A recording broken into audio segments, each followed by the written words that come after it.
Now that we started our application, let's go ahead and create our first component. What's the component? Component is the building block of the React. It's basically the most important part of the React. So it's a reusable piece of the UI.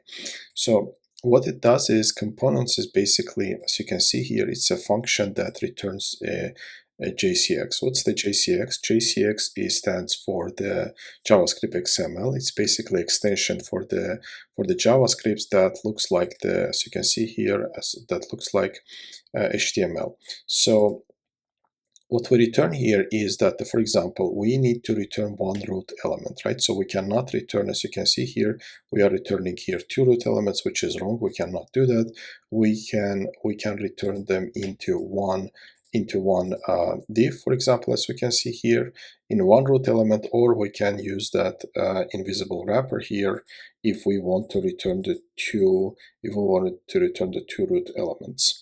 So besides, this is our first component. Besides component, what else is important here? Also, we have props. Props is standing for the properties. It's basically the argument that we are passing here, right?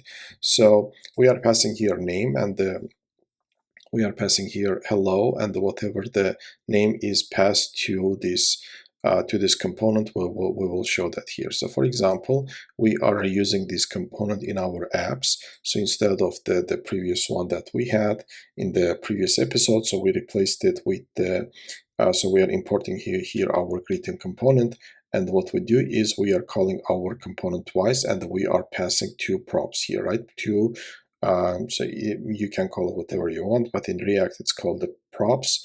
It's short for the properties. So we are passing two arguments, Alice and Orkin, right? So I have already started that. If we go to the UI, we can see that we are reusing the component twice. First, we are passing it with the props Orkin, and the next one with the Alice.